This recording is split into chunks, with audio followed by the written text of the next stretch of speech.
ساری بیویاں آپ کے قریب بیٹھی ہوئی ہیں، آج آپ بتائیے کا کیا؟ آج آپ بتائیے، آپ تو نبی یہ بتائیے کہ اتنی بیویوں میں سے جو زندہ ہیں آپ کے پاس بیٹھی ہیں، سب سے پہلے آپ سے کون بیوی ملے گی؟ یعنی کس بیوی کا انتقال سب سے پہلے ہوگا؟ آپ کے پاس سب سے پہلے کون سی بیوی آئے گی؟ ایک نبی کے لیے ایسے موقع پر بھی ہنستے ہیں، تھوڑی دیر چپ رہتے ہیں اور مسکرا کر جواب دیتے ہیں، تم ساری عورتوں میں سے ایک بیوی سب سے پہلے مجھ سے ملے گی۔ خاندان میں تو فاطمہ ہو گئی، لیکن بیویوں میں سب سے پہلے کون سی بیوی مجھ سے ملے گی؟ آپ نے کہا ایک بیوی مجھ سے سب سے پہلے آئے گی میرے پاس، سب سے پہلے اس کا انتقال ہوگا، یعنی میرے پاس سب سے پہلے وہ میرے پاس آئے گی۔ ساری بیویاں سوچنے لگی کس کا نام بتائیں گے؟ آپ نے کہا ایک ہے۔ بیویاں کہتی وہ تو مجھے بھی معلوم، کوئی نہ کوئی تو ایک ہے ہی، لیکن کون؟ اللہ کے نبی فرماتے ہیں اطولکن یدن، جملہ دیکھیے، آپ نے فرمایا، بس ہم ختم کر، آپ نے فرمایا اطولکن یدن، جس کے ہاتھ تم میں سب سے زیادہ لمبے ہوں گے۔ حضرت عائشہ نے کہا اچھا؟ تھوڑی دیر بیٹھی وہ ساری عورتوں کو باہر لے آئی، ادھر آؤ، دوسرے کمرے میں، اور ایک لکڑی لے لی اور سب کا ہاتھ ناپنے لگی، کس کا ہاتھ لمبا ہے؟ تو سب سے زیادہ لمبا ہاتھ حضرت سودا کا نکلا۔ کس کا تھا؟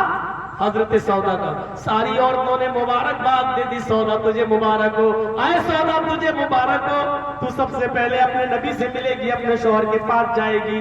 سودا بھی خوش ہو گئی، چلو پوری زندگی نبی کے ساتھ نہیں رہی، کم سے کم نبی کے انتقال کے بعد میں سب سے پہلے نبی کے پاس چلی جاؤں گی، یعنی میرا خوش ہو گئی، موت کو قریب دیکھ رہی ہے تو خوش ہو رہی ہے، میں نبی کے پاس چلی جاؤں گی۔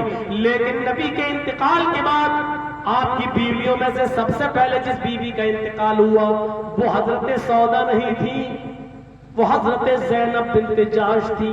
ہاتھ تو سب سے زیادہ لمبا کس کا تھا؟ سودا کا۔ خوش تو سودا ہو گئی، ساری بیویوں نے مبارکباد بھی دیتی کہ تم جاؤ گے اللہ کے نبی کے پاس، لو مبارک ہو تمہیں، سودا بھی خوش ہو گئی۔ لیکن نبی کے انتقال کے بعد آپ کی بیویوں میں سب سے پہلے انتقال جس بیوی کا ہوا اس بیوی کا نام تھا زینب بنت جحش۔ حضرت عائشہ سوچنے لگی اللہ میرے نبی کا فرمان تو جھوٹا نہیں ہو سکتا ہے، میں نے کبھی جھوٹ بولتے ہوئے نہیں دیکھا، جب سودا کا ہاتھ زیادہ لمبا تھا تو انتقال زینب کا کیسے ہو گیا؟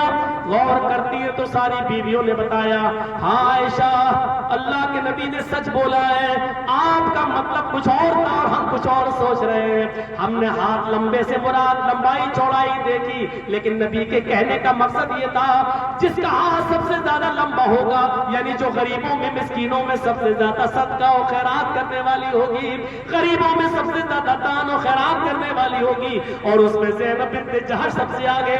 انہوں نے اپنے پاس کچھ بھی نہیں رکھا، ان کے پاس جو صبح آتا تھا وہ شام کا انتظار نہیں کرتی تھی، سب لٹا دیتی تھی، اور شام کو جو بچتا تھا وہ صبح کا انتظار نہیں کرتی تھی، جو بچتا تھا وہ غریبوں میں تقسیم کر دیا کرتی تھی۔ سب سے زیادہ ہاتھ غریبوں اور مسکینوں میں لٹانے اور خیرات کرنے میں اگر ہاتھ سب سے زیادہ لمبے کسی کے تھے تو وہ زینب کے تھے، اور زینب اللہ کے نبی کو سب سے پہلے چلی گئی۔ تو میرا کہنے کا مقصد یہ ہے کہ موت تو قریب